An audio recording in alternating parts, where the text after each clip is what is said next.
উড্ডয়নের মাত্র 1 মিনিট পরে মাটিতে আছড়ে পড়ে বিশাল এক কার্গো বিমান। 1,44,000 লিটার তেল নিয়ে যাত্রা করা মালবাহী বিমানটি বিধ্বস্ত হওয়ার সাথে সাথেই গোটা এলাকা যেন পরিণত হয় আস্ত এক নরকে। ঘটনাস্থলেই নিহত হন ভূমিতে থাকা 7 জন মানুষ ও বিমানের মোট 3 জন ক্রু। এখনো দাউ দাউ করে জ্বলছে সেই আগুনের লেলিহান শিখা, পুড়ে ছাই হচ্ছে বিমানে থাকা কোটি কোটি টাকার মালামাল।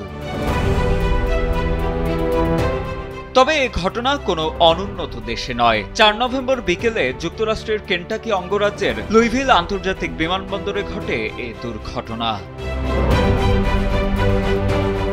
বিমানের গতিপথ পর্যবেক্ষণকারী সংস্থা ফ্লাইট রাডার 24 এর তথ্য মতে দুর্ঘটনা কবলিত বিমানটি ছিল পার্সেল বহনকারী ইউপিএস এয়ারলাইন্সের ম্যাকডোনাল্ড ডগলাস MD-11 ফ্রেইটার। বিমানটি হনুলুলুর উদ্দেশ্যে লুইভিলের মোহাম্মদ আলী আন্তর্জাতিক বিমানবন্দর থেকে স্থানীয় সময় বিকেল 5:12 উড্ডয়ন করে।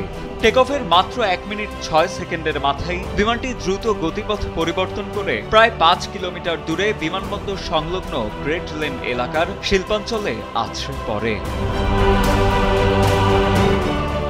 সামাজিক যোগাযোগ মাধ্যমে ছড়িয়ে পড়া বিভিন্ন ভিডিও ফুটেজে দেখা যায় বিধ্বস্ত বিমানে থাকা 34,000 গ্যালন তেল চারদিকে ছড়িয়ে পড়ায় আগুনের শিখা রীতিমতো বেড়েই চলেছে। সেই শিখা ছড়িয়ে পড়েছে পার্শ্ববর্তী একটি পেট্রোলিয়াম রিসাইক্লিং সেন্টারেও। এ পরিস্থিতিতে আগুন নেভাতে অনেকটা নাভিশ্বাসী উঠছে দমকল কর্মীদের।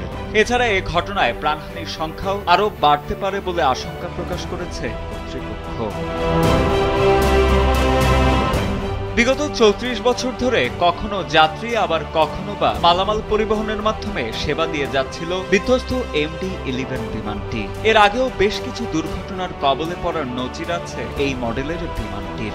এ কারণে ইউপিএস সহ কিছু বিমান সংস্থা এই পুরনো মডেলের বিমানগুলো ধীরে ধীরে তাদের বহন থেকে বাদ দেওয়ারও সিদ্ধান্ত নিয়েছিল।